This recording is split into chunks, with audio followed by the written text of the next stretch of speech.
For NYUpInSyracuse.com, I am Matt Parrino, joined today by Jon Scott from Spectrum News. And we are here at One Bills Drive, where the Buffalo Bills are set to start the first of 3 games at New Era Field this Sunday against the Miami Dolphins. And the Bills are getting pretty healthy, Jon. Put out the injury report today.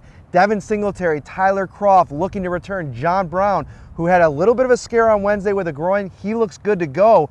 So what's things going to look like here on Sunday with a full complement of weapons for Josh Allen? I think that's going to be the most fascinating thing because they've been making such great strides while not being fully equipped. How does Tyler Kroft come into the mix? A lot of people have liked what they've seen from Dawson Knox and Tommy Sweeney. Maybe one of them, likely Sweeney, is the odd man out. Let's finally see what all the hype was about when Kroft was the big signing at the position. What does the running back room look like? We've seen TJ Yeldon contribute pretty well, especially in the passing game.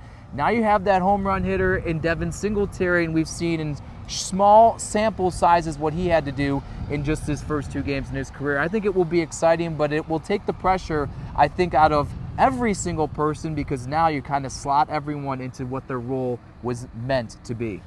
For Devin Singletary, I think it's going to be interesting because Frank Gore has shown the capabilities of this offensive line. They're ranked number 1 by FootballOutsiders.com right now as the number 1 run blocking unit in the NFL. And so you add an element to this offense like Devin Singletary. You saw what he could do in the first 2 games, and the explosion possibilities could really be there. On the defensive side of the ball, Matt Milano, Corey Thompson, your 2 outside linebackers continue to be coming back from injuries. Corey Thompson's a little bit longer. Matt Milano suffered his injury in the Titans game. They're both questionable, so that means Lorenzo Alexander is going to have a hefty workload against the Dolphins. And we'll see what Lorenzo, he's certainly in great condition, and he certainly makes plays when he's out there. We'll see what maybe kind of schemes that McDermott and Leslie Frazier do to maybe mask some of that. We saw how they've handled Taron Johnson's absence, who was also questionable for this one, by kind of doing a 2 to 3 man battle there and a 3-headed monster there to make up for one person. How do they make up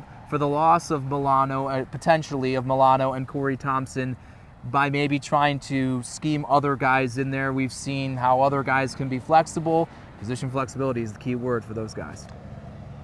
The keys to this game are going to be getting after the quarterback, and that's something that Washington did at a very high level last week. Josh Rosen was in at quarterback. He was pulled in favor of Ryan Fitzpatrick, and Fitzpatrick is getting the start here once again. And one of the things when you start to look at this game that I think puts the Bills in a position to run away with this thing is how optimal that matchup is, the Bills' defensive front against an offensive line in the Dolphins. They're going to be without their center, and really, they're so discombobulated right now. They're flipping their tackles. Last week, their left tackle played right tackle, the right tackle played left tackle. So there's going to be opportunities across the board for these guys on the Bills' front 7. And that's one of the areas alongside turnovers that are the steps forward this defense, as well as they've played this season. I believe they can continue to get better at. Ed Oliver doesn't have a sack. Trent Murphy doesn't have a sack, among other people on that defense who have not gotten into the mix. Let's see if they can finally, especially Oliver, I think, get the monkey off of his back. He jokes around a lot, but I think it is weighing on him. And Fitz, as some of the defensive backs said this week, loves to throw the ball up in the air, 50-50 opportunities. Let's see if both, with the pressure up front and maybe forcing turnovers, 2 areas the Bills' defense can improve upon, if maybe they improve upon them immediately out of the bye. This game is not probably going to be the most competitive on the Bills' schedule, so why not fire things up a little bit before we get out of here? I put out a tweet on Sunday. You put an article out on Friday about the vaunted 300-yard passing game and what it actually means for a quarterback. The Bills have gone 39 games now without a 300-yard passer, and I put out last weekend, Kyler Murray in his first six games already has 3. It wasn't really a shot at Josh Allen. I think it was taken that way. But this is the kind of game where it could go one of 2 ways. It could either be one of these games where it's just an absolute runaway, Josh Allen to John Brown, Robert Foster, Cole Beasley, all the weapons, and it's working right. Or they get out to a big lead early and they're able to kind of coast a little bit, which has been the case a couple times for Josh Allen. Think of the Vikings last year and the Giants this year. It's a matter, I think, of do the Bills want to win this game by really throwing the football? The Dolphins actually run defense, statistically at least, is worse than their pass defense is in the grand scheme of things. I would believe a lot of that has to do with their games haven't particularly been close outside of last week. So once you build a big lead, people tend to just run the football to take their foot off the gas.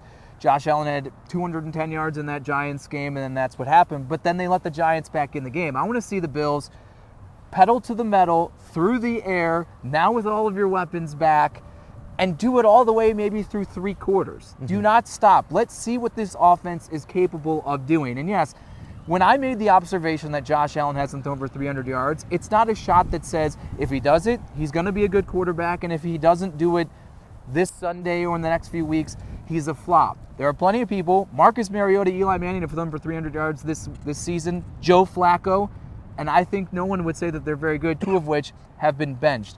It's just something that you need to do. 5 playoff teams of the past decade, only 5, have had no 300-yard passing performances in the regular season. Mm-hmm. 3 of those won a game. We know one of those 5 was the 2017 Buffalo Bills. If this team, as you look at them these final 11 games, it's not about week to week as much as they say stacking days in this building behind us. It's about forward thinking to what can they do come January if that's where we believe they're going to go. And if you're going to be successful in the NFL these days, you have to throw the football. You got to do it for more than 300 yards. So let's see if he can get that monkey off his back just to see, okay, we know he can do it. I wanted to get you fired up, and that was one heck of a rant.